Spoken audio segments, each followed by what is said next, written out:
Hey everybody, Greg Berninger, Ghent Town Historian. Today we're continuing our trip into Ghent farming history. And we find ourselves over here on Talarico Road. And we are at the Kuzmiak farm. And the Kuzmiaks farmed here from about 1930 to 1970. So the heart of the 20th century. And a look into their lives here tells us a lot about what happened here on a family farm in this era, and then also its connections off the farm. So who were the Kuzmiaks? Well, wife and husband, Catherine and Stephen. In 1940, Catherine was 39 and Stephen was 45, and they were Czechoslovakian immigrants. 1940, they had daughter Catherine at 17, Anna 15, sons Stephen and William at 9 and 7, Elsie, daughter 5, Nicholas, son 4, and Irene, 2 months. So quite a house full of children, ranging from ages of 2 months to 17 years old. And they had something we haven't talked about yet, a hired hand or a hired man, Charles Roddick, age 53, Russian. If we jump ahead to the 1950 census, some of the family is no longer here, have moved on. There's another hired hand, Jack Jan, Polish. I suspect his name was a little bit longer back in Poland, age 70. So it's interesting that these Czechoslovakian immigrants had a Russian and a Polish hired hand. I don't know for sure, but I suspect they connected with them one way or another through the Ukrainian church in Hudson that the Kuzmiaks attended. Now, I know quite a bit about what happened here because William, or Bill Kuzmiak, is still alive and very well, living on Solar Heights Road, and I had the pleasure of sitting down with him and collecting an oral history. And he talked quite a bit about his youth here on the farm. Now, he left the farm around age 18, 19, to the city to become a barber, and he eventually moved back to Ghent. So even though he spoke very fondly of his time here with his parents and family farming, by his account, they were very successful. He did get off the farm and didn't return to it. So what was it like here? Well, as I said in the last segment, farm work was very much separated out. Everybody was a part of the system and they all had their own jobs. The mother, Catherine, was in charge of the 200 chickens that they had, and that Bill said they got pretty good money from the eggs. Now, at best, you get an egg a day from a chicken. So they're getting somewhere in the ballpark of 200 eggs or fewer, but that's a lot of eggs every day. And every one of those eggs had to be candled. Mother Kuzmiak would hold it over, not a candle, but an electric light, it was called a candle light, to see if there was blood in the egg. And if there was, they didn't send that to the egg auction. They kept that for themselves. Bill said it tasted fine, no problem. Also, root vegetables were stored for winter eating. Carrots were kept in sand in the basement. And when I asked Bill his favorite food as a kid here, he said it was the canned or jarred beef. So when one of the 30 milk cows, they had 40 cows total, 30 milkers, when one of them was no longer producing up to standard, would have been slaughtered and the meat would have been canned. And Bill said eating that was really, really delicious. It was nice, soft, very, very tender meat coming out of the can. And being Czechoslovakian, he also has great memories of pierogies and eating potato pancakes here on the farm. So Bill's job, one of them was to get up in the morning, milk by hand, and then he would walk to school at the Omai school, which was a one-room schoolhouse with grades 1 through 8 in it, and come home and do whatever needed doing. And what sounds like one of the more tedious jobs, although when I asked Bill about any of the tedious work, he just said, yeah, you just did it. It was like everybody did it. You just did it. It had to get done, so you did it. So they would sometimes have 10 to 20 acres in corn and other crops that needed hoeing. And you hoe, yeah, by hand. And all of those acres would need hoeing to have the weeds pulled out. So we'll pick up in a different spot here and talk a little bit more about life on the Kuzmiak farm. It's begun to rain over here at the Kuzmiak farm, so I've slipped inside one of the buildings here because life goes on even when it's raining. And it reminds us that farmers are always, their success or lack of success is often dependent upon the weather.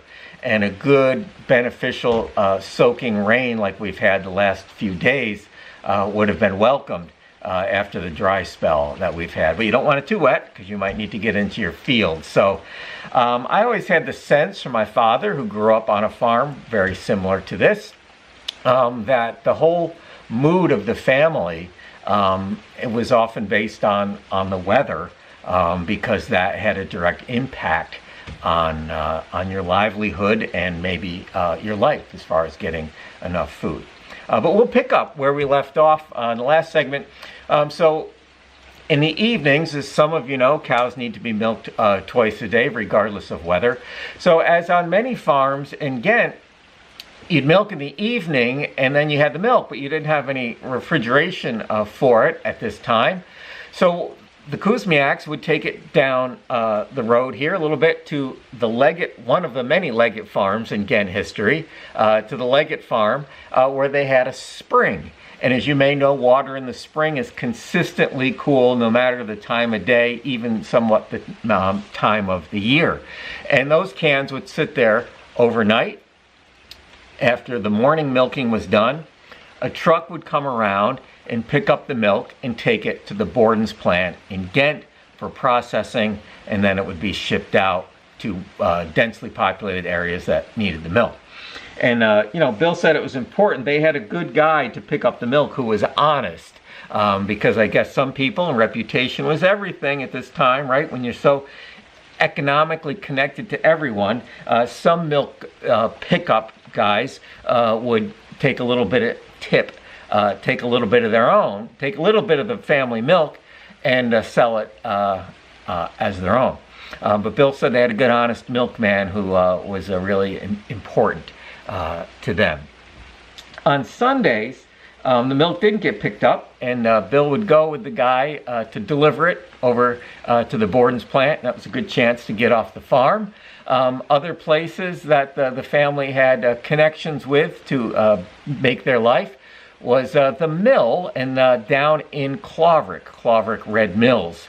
They grew some rye here, and the rye would be taken down to the Claverick Red Mills, milled, and they bring the rye flour back, and Bill's mother would make bread out of it. So they might eat canned meat with a little butter on the bread, with carrots from the basement, and that beautiful rye bread that must have tasted so good fresh out of Mrs. Kuzmiak's oven. So since Ghent Farm History Part 1 premiered, we had a question come in. I love it. Anita Moon of Ghent asked about plowing. Was it done with mules? Was it done with horses? Well, I have an answer for you, Anita. It was done with both. And my good friend, Ted Hilscher, who's done a tremendous amount of research, conducting interviews and reading diaries about the history of agriculture in the Hudson Valley, he found out from a farmer that horses were good, but some farmers preferred mules because they were tougher and they could stand up to the heat. John Hull from over in Greene County thought that mules could stand up to the heat better. When buckwheat was planted the first week of July, horses needed to rest after a few hours in the hot sun, while mules just kept going. When the mules needed to stop, they were taken out of their harnesses so they could roll around in the shade on their backs. Then the harnesses were put back on and they were ready to go. So some people thought mules were a little bit tougher. Bill Kuzmiak remembers plowing the fields here with horses. And one day when he was 13, 14 years old, so not super tall, he's walking behind and the plow point somehow went under a rock, forcing the handles and the piece that connects the two handles of the plow that he was walking with. It forced that up, hit him in the head, knocking him unconscious. And when he came to, the horses had headed down to the barn, but since there were two of them and they were of course attached to each other, they couldn't get through the barn door. And I said, well, Bill, what'd you do? He said, well, I went and got him and finished plowing the field. So yeah, Bill did a lot of plowing with horses, and when you got knocked out, you just came to and you got the horses and you went back to work. So farming today forever has been a very dangerous profession, between equipment and working with large animals. Another injury that happened to Bill here, we'll look at this when the rain stops. Hay was brought up into the top of the barn by large forks, and the fork would grab the hay, then horses would walk and a pulley would pull that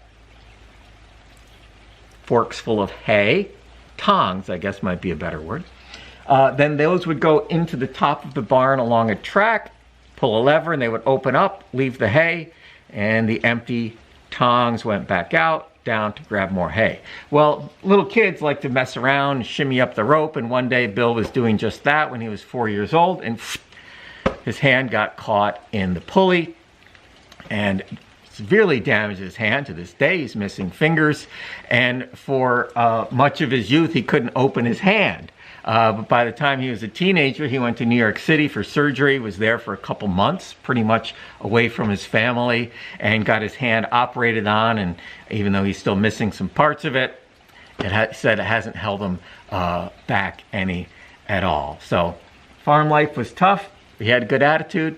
You got through it.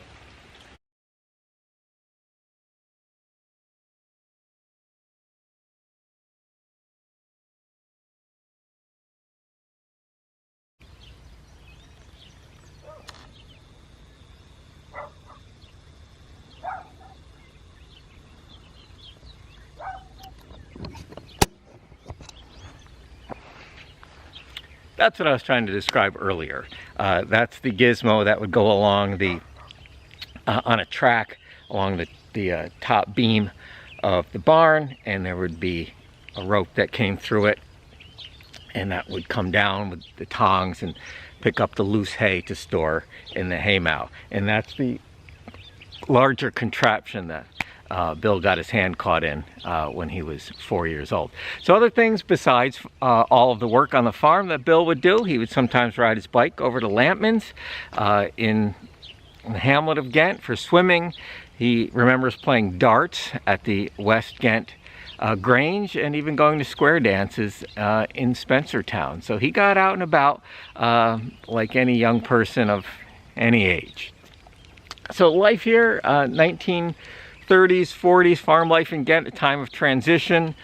All animals, when he was a kid, they transitioned into tractors. The first tractor had those steel wheels with the cleats on them that had limited use because they would really compact the ground. At some point, they cut off those cleats in time, wrap it in rubber, and then it was a little more useful and wouldn't damage the soil as much. And then eventually, they would have used all tractors to work the fields here. So interesting transition point in time. Also, this farm was what we call a more general farm. It had 200 chickens, 40 milk cows, and it had not got into the era of specialty farming that comes next, and that we will pick up in Ghent Farming History, Part 3. If you have any questions, drop me an email, leave something in the comments. My email is historian@townofghent.org.